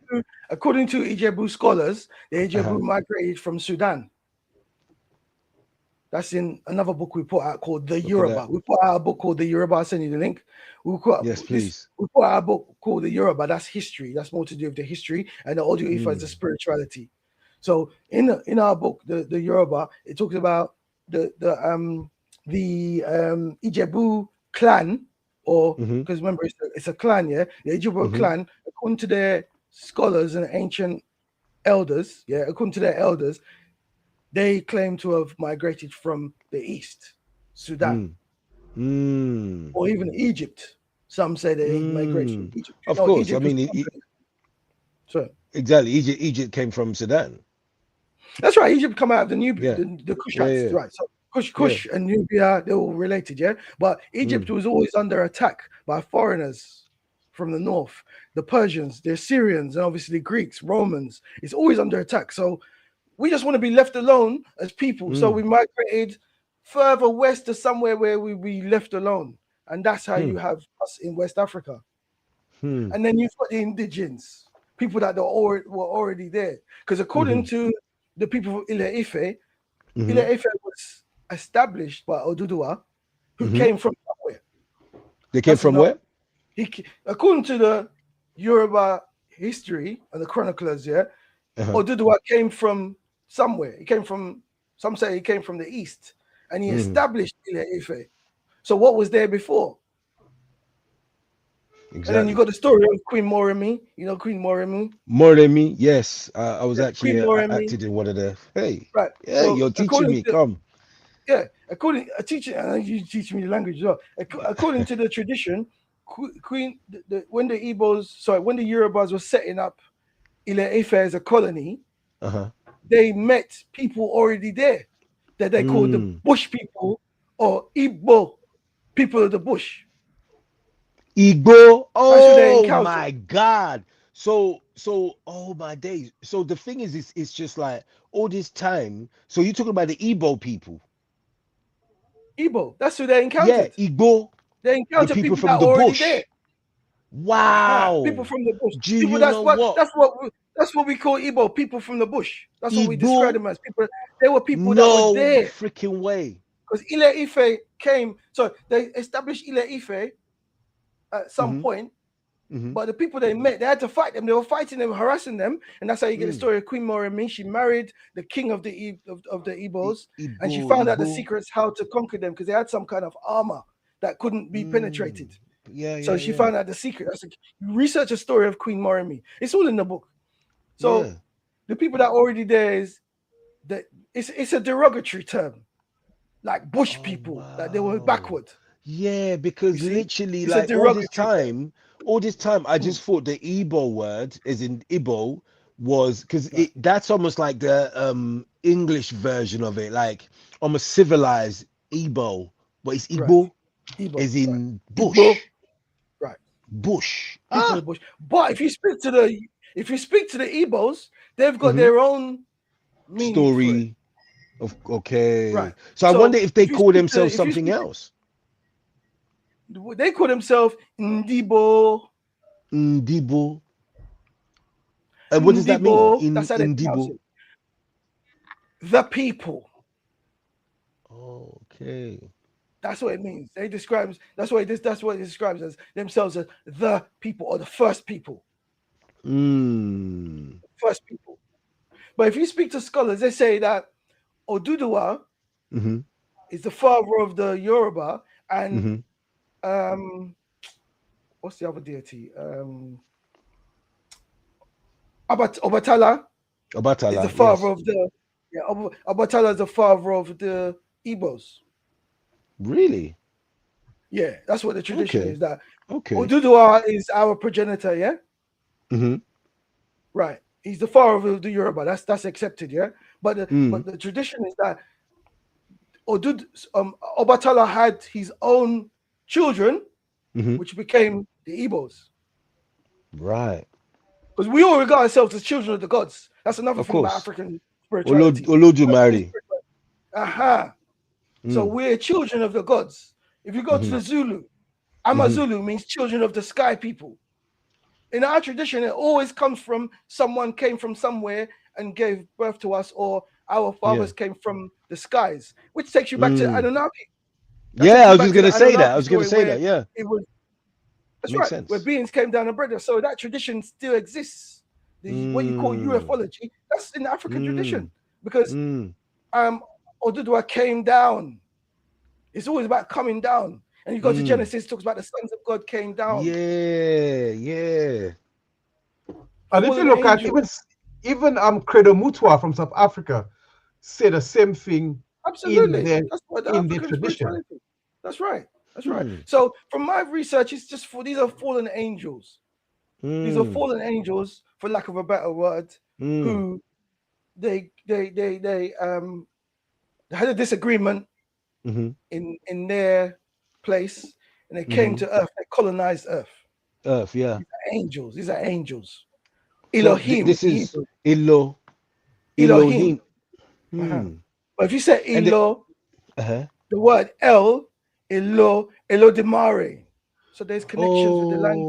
Elodimare. Oh, Elu, Elodimari. Olu. You see your name, Olu Olu, God. Ilo. Uh-huh. God, That yeah. Olu is Olu, God. God, Oluwa, our Aha, gods. Oluwa, God. Stay So with the me. prefix Hey. is God. The prefix is God. Elo. O-L-U. Ah! And when you go to Hebrew, E-L-L is God. E-L-L. Yeah, yeah, yeah. Allah. In Arabic, Al, Allah. al, Al. al, A-L, il, Hebrew, el, E-L, Yoruba, O-L. O-L, And the ol, secret name of God in the Hebrew is Olum. olumo. Olum. That's a Ol, secret ol, name of God. say it one more Olum. time. Olum. Olum. It means the O beyond. olum. Olum. Ol olum. Olum. Or El Olum. El olum. Olum means the beyond, the one beyond. Mm. And I'm you trying can to see hear it in Yoruba. I'm trying to see Olu is Olu. Olum. Right. In Hebrew, the name they don't talk about is the Hmm. beyond. It means the one that came from beyond, or he exists, not came from the we're talking about the creator now. We're not talking about, Of course, some small g gods. We're talking about the creator. It exists God of beyond, gods. right? Beyond, Hmm. beyond your understanding, beyond your comprehension, just The beyond. highest consciousness. If you used to read Marvel comics, the Beyonder, Hmm. they put some little bits of knowledge in there. The Beyonder, beyond space, beyond time. He sits outside of that. Outside of time. Yeah. That's Outside why of it can time and be. space. Yes. That's right. Woo. You can't come into this because it would be beyond our. So Our. obviously, that's right. Obviously, it has to have intermediaries of like angels, for lack of a better word, and then they give the message to prophets and things like that. But you look at divination, Yoruba Ifa, the Ifa divination, it's all to do with communicating with the higher realms. It's all about. Divination is the first religion. Well, no, actually, it's not the first religion. The first religion would be animism. Animism is. Animism is the appreciation of nature as being God, as manifest as nature. That's the first religion, yeah? Right. And then after that, you've got divination, where we're communicating now with fourth and fifth dimensions. Beings. That's what Ifa is. I still feel it's not really a religion, because if you look at the etymology of religion, it doesn't mean what we Of think it course. means. I guess the No, spirituality I you're just talking use religion. Okay, just so that better. we can better word. No, we never had Better for a religion. better word. We Lack of a never better had. We word. never had religion. It's spirituality. Yeah, absolutely. The I was first form of thinking, spirituality. it's such a nice building, because I told the brother that we will be there for an hour, hour and a half, almost an hour and a half. So I think in an hour and a half, if the brother wants, we can continue for next 15 minutes. But yeah, that 15 minutes would be good. Yeah. Okay, cool. That's cool. Yeah. Yes, cool. Well, I So mean, it's a nice. you see where with Dr. York's teachings, obviously I had that foundation of language, studying religion. So obviously I had that foundation of Nawabu, and I just applied it to the Yoruba Yoruba and Igbo. and I was Igbo. studying This Igbo, is and I beautiful. produced a book about Igbo. Yeah. I produced a book. It was done. It was on a Right. flash drive. It was on a flash drive, and it dropped out of my pocket, and a car ran over it. No. And the reason for that is I didn't get permission from I got permission from the Yoruba elders to do my book, to do Ifa, but I didn't get permission from the right. I ran out and went in to do it, my own thing, and then so I wouldn't touch it again until I get permission from Igbo elders, because it wasn't supposed to come out. But it's done. The book of the book of Odu Ifa. Sorry, so the book of Ndibo, the book of Igbo. The That's Igbo done. people. That was done. That was done. Wow. Talk about the origin. Because when you say Orisha in Yoruba, the Igbo say Arushi. Arushi for the pantheon of gods. Arushi. In the Igbo, they have the chief deity of Arushi. Yeah, it almost sounds very sort of yin and yang, almost like when you throw something out there in terms of Orisha, Arushi, it's like the word bouncing off of a mirror. So it's almost like the same people. It's also a different dialect of the same word. Right. It's just a different dialect of the same word. Yeah, just it's the same principle, but just a different dialect, because it's describing the word Arushi in Igbo is describing the pantheon of gods. That's right. And Orisha does the same thing, more or less. Exactly, and the Igbo is very much based in the bush. The religion is about the bush. Everything is inside the bush, and where they got the language from. Where they got their script, because they still have the script. What's important about the Igbo, they still have the script, the Nsibidi script. They still have the written script. They still got their written script. That's what's important. But the Yorubas don't. We don't. It's Or lost. We did, but it must be lost. Or it's a different discipline. With the Yoruba, it's a binary. It's more to do with binary codes, and it's for the priests only. Where in the Igbo, they have the Nsibidi script, which is a form of hieroglyphics. Yeah, that's right. And is it something that can be read by Yorubas in terms of, because obviously Orisha, Orishi. Yeah. No, if they study it, but that's an Igbo script. That's an Igbo script. The Igbo scholars and the Igbo priests, elders, they know that language, and it's a form of pictographic. It's a pictographic like hieroglyph. Yeah. And it's very similar. If you look at hieroglyphics, Egyptian hieroglyphics, it's very similar. There's some similar characters in there.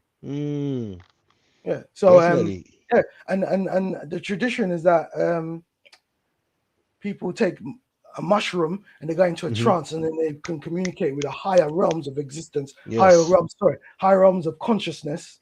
Yes. And also, it was taught to them by animals in the bush. What's the origin of the Nsibidi script? They said the animals would make carvings on the floor, on the ground, or they would form letters, for lack of a better word, or symbols. Sorry, symbols, not letters, symbols. They would form symbols, because we know all language comes from pictographs.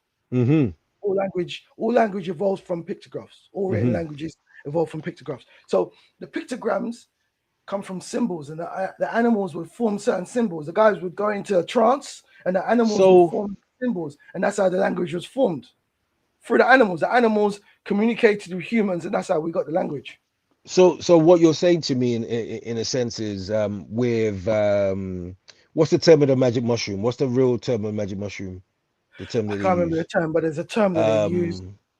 There's a term in English they say magic mushroom, but there's a term that they use. It's a certain type of mushroom that puts you into like a hallucination. A particular trance. So that means because I've always talked about consciousnesses and certain animals or whatnot having a consciousness, even mushrooms having its own consciousness. So just a case of it heightens our consciousness to the place where we can communicate with these animals and communicate with animals, also communicate with deities on a higher spiritual realm, on a higher plane. That's right. Higher consciousness. That's right. Higher consciousness. Psilocybin. Okay. Psilocybin, I believe, is the name of the mushroom. The terms of mushroom, the magic mushroom.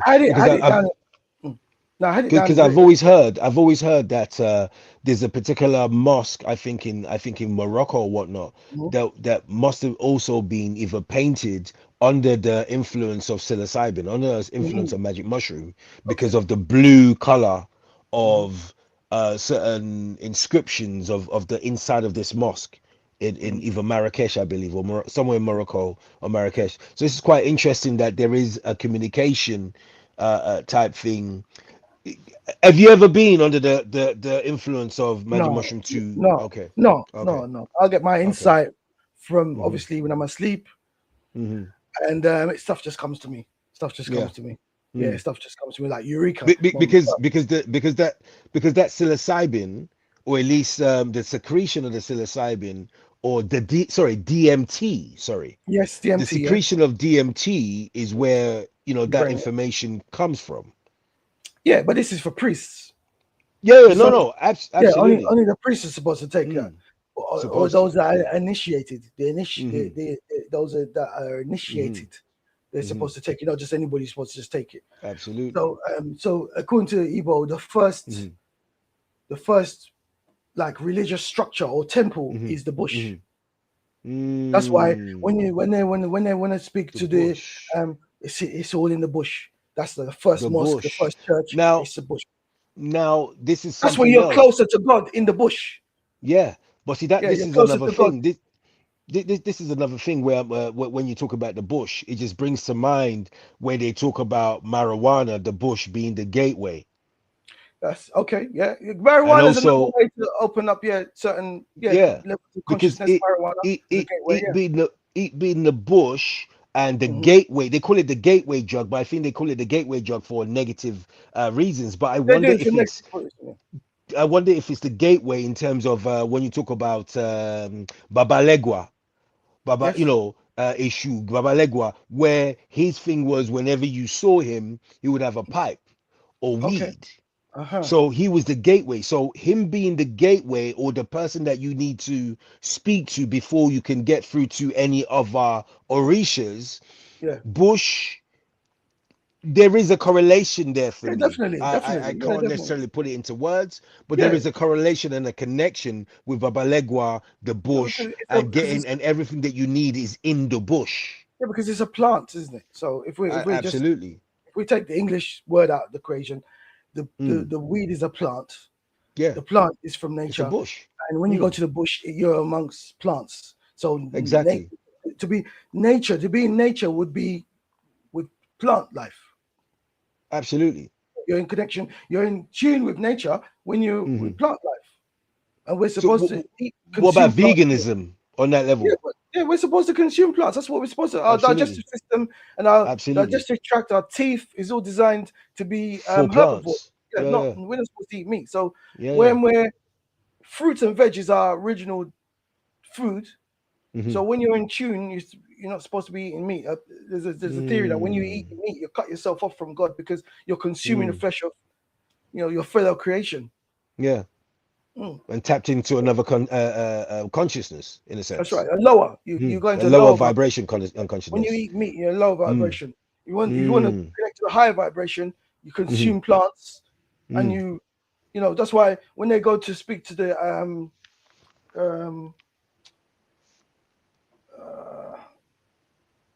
I forgot the Yoruba priest. What was the Yoruba priest? Ifa, no, the Igbo. Babalawo. Yeah, Babalawo is the Yoruba priest. He's a Yoruba. Igbo priest is. Igbo I don't priest think is, I've. I've forgotten the term. Yeah, but the Igbo priest is always in the bush. The Igbo priest is always in the bush. Eze moi. Yeah, the Eze is always in the bush. That's his temple. His temple is the bush. So you want to see him, you got to go to the bush. That's one of the terms. Eze, like a priest. So, is there a correlation between Moses and the burning bush at all? Very much so. Because with the burning bush, that is, if you look at the Yoruba, it's all in our book. If you look at the Yoruba deities or even the Igbo deities, I'll come to the Igbo deities in a minute. But if you look at the Igbo and Yoruba deities, they take the form of elements. Oshun, to do with the water, the seas. Ogun, fire. You see?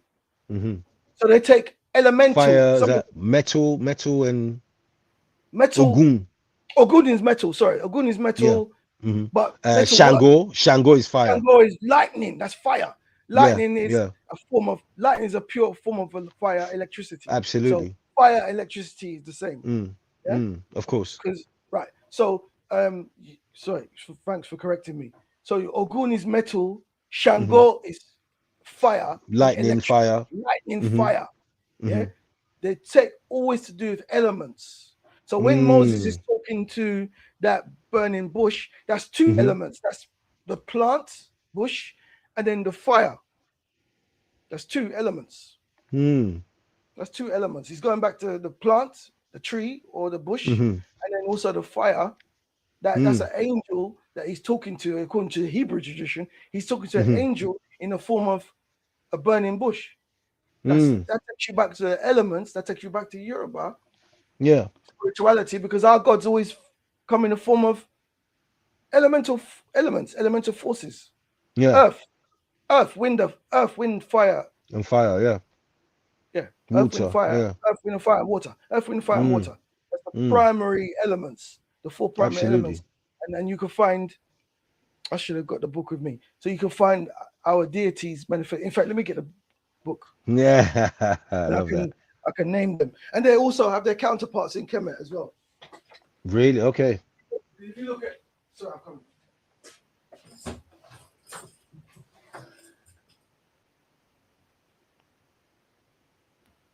Yes, the Dibia Afa. Dibia Afa. Yes, yes. I see you enjoying the. Yeah, absolutely. Because to me, this is like a sharpening of minds, sharpening of brains. Like because there is because obviously I speak the Yoruba fluently, and when I'm hearing these words and I can hear and see connections because I can translate certain Yoruba words and whatnot. The connections are so they're just so pure. I can see them if that makes Yeah, sense. he can And I can literally hear them. visualize it. He can literally I can visualize it through visualize the it. word. Yeah. That's right. That's right. Mm. This has been very insightful. And it's funny DJ because before I came here I was with a fellow thespian, a fellow actor who was Yeah. helping me with some creative processes in terms of auditioning, and her surname was Dibia, and Aha. Dibia Aha. is That's an Igbo god. Sorry, yeah that's an Igbo priest. The Igbo Igbo priest is the priest. Dibia. Yeah, That is Dibia. her surname. So for Yes. me, when it comes to stuff like coincidences, I believe not in coincidences. I believe in like it's almost like Synchronistic. synchronicities and happenings that are meant to happen. Like Right. So the Dibia, everything it did to me. Yeah, go on. the, no, the Dibia or the Eze. Master. I don't know the difference. Igbo can explain, but that is the priest.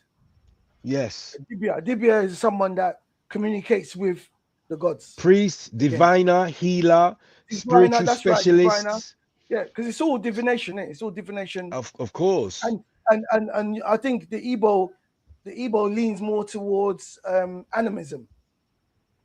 And animism is Animism is the Nature. reverence for nature. For nature, For yeah. nature, God right. being Okay. God has been in the form of nature. Almost That's like animism. Sufism. Almost what? Is that what? Like Sufism. Yeah, Oh, okay. Sufism would be the Islamic interpretation of that. Yeah. Okay. Yeah, that's the Islamic interpretation of it. In So, with, Sufism. so the four Mm. primal elemental deities in Ifa pantheon, yeah, Mm-hmm. Ogun, Mm-hmm. earth, Oya, wind, Wind, yeah. Shango, lightning or fire, and Fire, Yemoya, water, yeah. Water, yeah. All right. So their counterparts in ancient Kemet or the Nile Valley would be Mm-hmm. Geb, earth, Shu, wind, Ra, sun or Fire. fire, and Mm-hmm. Nakabet is water. Alphabet. So there's a Mm. correlation between the two So, where you can so you in a can sense, reach them. these are the same consciousnesses, basically, It's the same. It's the same just consciousness or the different translations in same terms of principle. different languages. Same principle. So we Same have to say principle, that just different these language. must be the same people. These are the same exact consciousnesses and spiritual Same, and yeah, same, spirits, as same it were. same consciousness. Same consciousness. Mm. That's right. So if you're Just going, different names. that's right. So This is beautiful. they manifest in different languages. Yeah, As obviously, as the language change, then the name change, but it's the same of course. consciousness. And if you were to go Wow. deep, it's probably the same deities that have existed for Mm. thousands of years, hundreds of Mm. thousands of years. Hmm. Some of them talk about they witnessed the creation. Mm. They were Because they were present there during in yeah, during creation. When that's right, yes. the When Big Bang. Olodumare, is that correct? That's right. Yes. That's right. He was. But some of these consciousness are so old they were present during the Big Bang. They witnessed it. Hmm. That's why when Jesus says but it's when but it's Jesus says crazy. in the beginning. Sorry, go on. Yeah, but it's crazy. In my head, I'm thinking, although I mean we stop soon, but I'm thinking that when we mention names like Musa or Moses and Mhm. Isa, Mm. Ibn Li'en or Jesus or or or, or Noah, those Mm. are not primordial. They are not pre. They are, I mean, they are recent constructs, because it would be the last people version of what they think it is. And with that domineering or that control mindset, and we don't know what spell they cast with those names we are using. Right. And we do not know how much power we are imparting, we are giving them with the By names mentioning those names. by mentioning those names. Because if we tell anybody mention the name Jesus, they close the eyes, they will see a Caucasian with blue eyes. If we mention Moses or Musa, we'll see a Caucasian tall man again with a rod. So when we are using those words and people are listening to us speaking about that, and we are not using the right terminology, then who are we speaking about? Who are we giving the power? Even, for example, Noah. So, it's just a little observation, because sometimes in our path to impart knowledge to our people, we have Enlightenment. to really go as close as to the pure form with the names, the knowledge, and try and avoid, say in reference to, that is what they're using, and teach people how to do the transition like you have done, by, instead of Jesus, who it was. So we can get people to elevate themselves and not stay in the mindset where the spell was cast and they are locked in the prism of etymology. I think that is a powerful thing we have to do for our people. True, I agree. But if you read any of our books, you would understand. If anybody that reads our books or even listen to this conversation would understand that it's just about finding a correlation, just about finding correlation, finding correlations, and then those names, what they represent, that just melts away after a time. That melts away. The name Jesus doesn't mean anything to me, because obviously I've been to this. I've researched and gone to the source of it. It's just a word. It's just a word. So what I was making reference to is that Jesus says he was there at the beginning. What he's talking about is his consciousness was there. Right. His consciousness was there during that creation. So then you have to ask yourself, so what is his consciousness? And then you come to the conversation of what he was a manifestation of something much older. That's what he throughout his ministry. That's what he kept on saying. Obviously, I represent something much older. You see, something much older, and you can trace it back. And they're definitely real people. They're definitely real people. As I said at the beginning, Noah would be Zaya Sudra. These are real people. Zaya Sudra, Atrahasis, these are real individuals, real people. You see, and then other cultures come along, and they co-opt them, and they change the names, and they, put them in their own image, but still doesn't take away from who they actually were originally. No, you don't take away, but you see, don't forget, you said a while ago, our ancestors use sound. We use the Big Bang, let there be.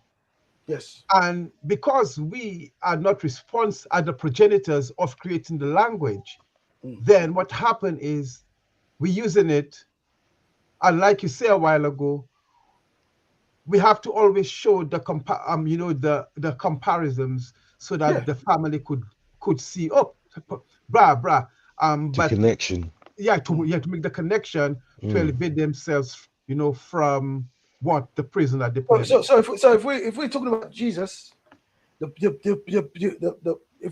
let's go back, the etymology of Jesus. Jesus is Zeus. It's Jesus. Yeah, that's a construct. That's an artificial construct created by the Romans. But the real origin of who he was would be Yeshua. That's Hebrew. The Hebrew Yeshua. That's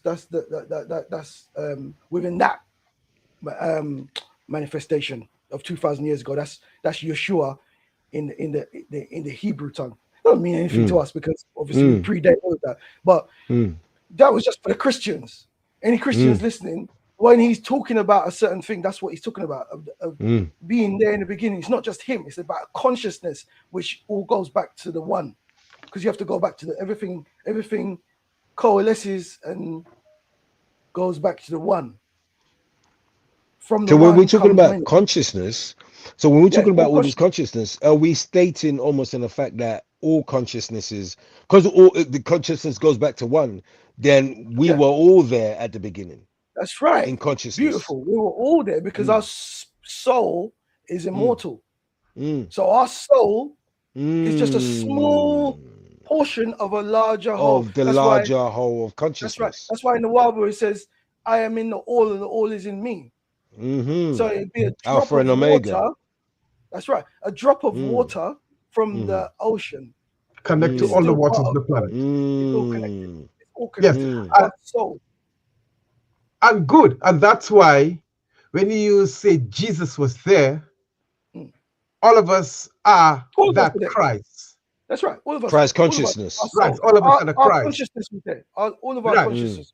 Yes. So when you talking about people thinking about a particular individual, and that's in reference to what I was saying a while ago, all of us are part, like the drop of water, connect to the all.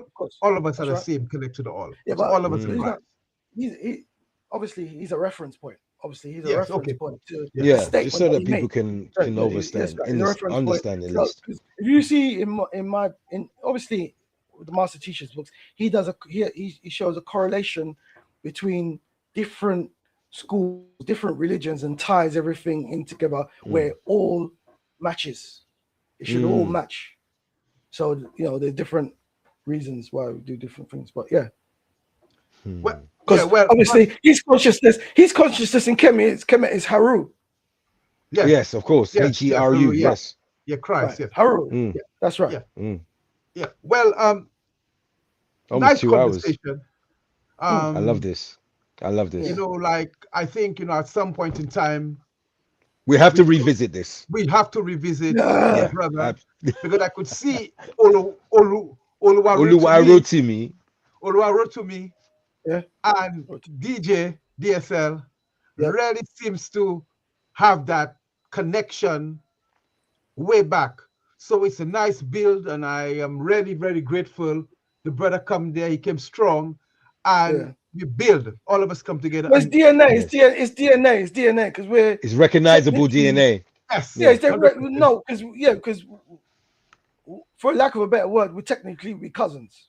Yes, 100%. We're the same consciousness. The same consciousness. Yes. But with Oluwarotimi, we're both Yoruba. So yes. I see what you mean. That's what You know what I mean? That's what I mean. Yes, cool. So I'm quite happy that we can come and build. And brother, you can talk about the event you have to raise money for the Jamaican disaster. You can tell the family what's going on and how and where before we end the program.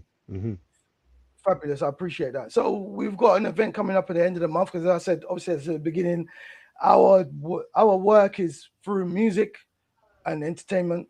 That's what we're working through, because we rationalize that the most powerful medium as a people that we put out is music. It's $1 trillion industry, and we're not even tapping a fraction of that. We're not tapping a fraction of that. So that's what we believe, and that's what Dr. York did. He put his message through music, musicians, artists, everything. Yeah. So the event's coming up. We're trying to raise money for the recent hurricane last year in Jamaica, and black people love to rave. Black people love to rave. The number one thing that we love spending our money on is raving. So the conclusion we come to is that we can build through events, and we can raise money for events to do more important work. So that's the strategy. The strategy is to do music events to raise money, but these are socially conscious events. But it's not a socially conscious event where we're preaching to people. So no, you come, you can rave and do what you want to do, but a percentage of that is going to go towards a bigger mission, because we want to launch an NGO. We're in the process of launching an NGO which will provide educational services for children in Africa and trying to build something. So that's the goal. Yeah. So when and where is the event? Right. So that's the 28th of March, the end of the month, the last Saturday of the month, and it's Vauxhall. No, sorry. Oh, sugar. I'm gonna get the flyer. Vauxhall. It's in Vauxhall, near the Vauxhall Arches, near the old Vauxhall Arches. Okay. 9 Elms Lane. Near there. Okay. It's near there. Yeah, it's near there. tell My I'm an old school brain's just blank now. That's cool. So Yes, much cool. information, So but yeah, it's any dress code? Any? no. Casual, come as you are. Casual dress code. What time to what time? It's all day between Okay. 1 p.m. Yeah, it's an all day between 1 p.m. and 1 a.m. and it's get the dress. Come as you are. Yeah, come as you are. We're not into And if people want to if people want to find the ticket, where they go to get the tickets? Okay, I'll just give you the address first. Glass House Walk.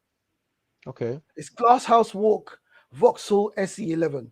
So as you come out the tube station, you just walk down towards the MI5 building. It's literally opposite the MI5 building, of all places. So yeah. That's where it's a community center, and we're gonna launch the building as Vauxhall Gardens Studios. That's what we're gonna launch it as. Vauxhall Gardens Studios. It's gonna be a new venue that we are going to be doing events at, and that's on Glass House Walk. So let's just say Vauxhall Garden Studios at Glass House Walk, Vauxhall SE11, and the tickets are available from the event's called Funk In for Jamaica. So funk in for Jamaica. That's the title of the event, and you can find it on Eventbrite. Funk In for Jamaica. Yeah, Funk In for Jamaica, as in Funkin' for Jamaica. Remember the tune? Of course. Yeah, of course. So that's the that just gives me like you know what I mean. There's gonna be a whole lot of b-boys and whatnot there as well, and funk some that's the idea. That anyway, go on. There will be some b-boys, but yeah, tickets available from Eventbrite. Also, you can make a £10 donation to GoFundMe for this. I can send you the link for the Jamaica disaster appeal. They can just make a direct donation, and then that will be their entry fee. Nice. The donation is their entry fee, so everything's all above board. Nice. Yeah. So, Oluwarutumi, thank you very much, brother. You are. Oh, thank you. Yes, you are one of the family of Creative Thoughts Media. You'll be seeing more of the brother interviewing the family. And thanks, DJ DSL, for your time coming into the house of Creative. Yeah, my pleasure. It was really enjoyable experience to honestly, to build like that. It's a real pleasure. It's a real pleasure. Definitely. Thank you so much for your time, my brother.